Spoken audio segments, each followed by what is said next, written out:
दिल्ली विधानसभा की सुरक्षा में चूक के मामले में लगातार दिल्ली पुलिस जांच कर रही है। वहीं जांच में अब ये सामने आया है कि उस दौरान जो पुलिसकर्मी ड्यूटी पर तैनात थे उसमें से कुछ लोगों को सस्पेंड जो है वो कर दिया गया है।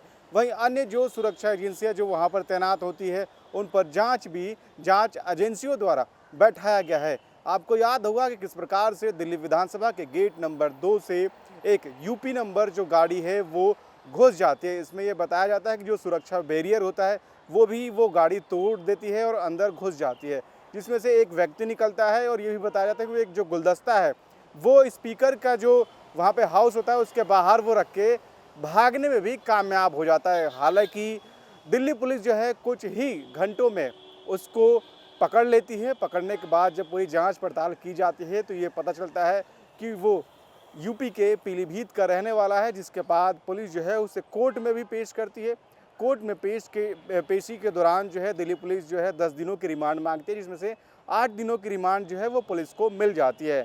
वहीं लगातार जांच में ये सामने आया है, अलग अलग तथ्य जो हैं वो खुलकर सामने आ रहे हैं। तो आइए आपको बताते हैं कि किस प्रकार से ये जो आरोपी है उसका क्या मकसद था और किस प्रकार से दिल्ली विधानसभा में ये घुसा था।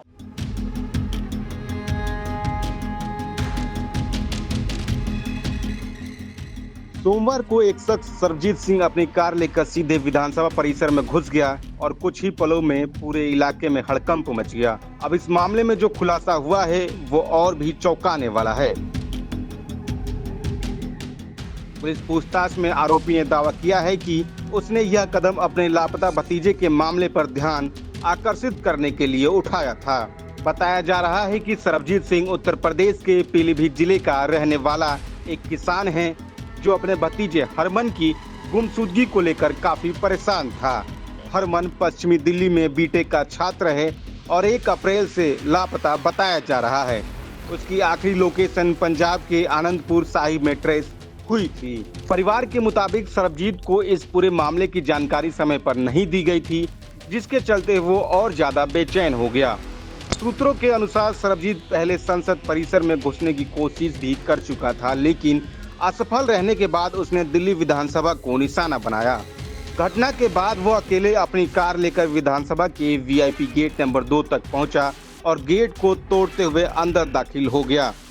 इतना ही नहीं, वो स्पीकर की गाड़ी तक पहुंचा जहां उसने एक गुलदस्ता और माला रखी और फिर वहां से बाहर निकल गया।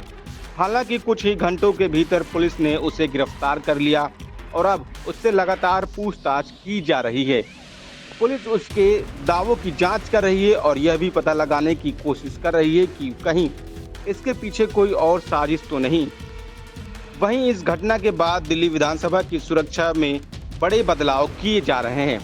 स्पीकर विजेंद्र गुप्ता ने हाइड्रोलिक रोड ब्लॉकर लगाने की एंट्री सिस्टम को सख्त करने और सुरक्षा एजेंसियों के बीच बेहतर समन्वय के निर्देश दिए हैं। फिलहाल यह घटना न सिर्फ सुरक्षा व्यवस्था पर सवाल खड़े कर रही है, बल्कि यह भी दिखा रही है कि एक व्यक्ति किस हद तक जाने को मजबूर हो सकता है। अब देखना होगा कि जांच में और क्या खुलासे सामने आते हैं।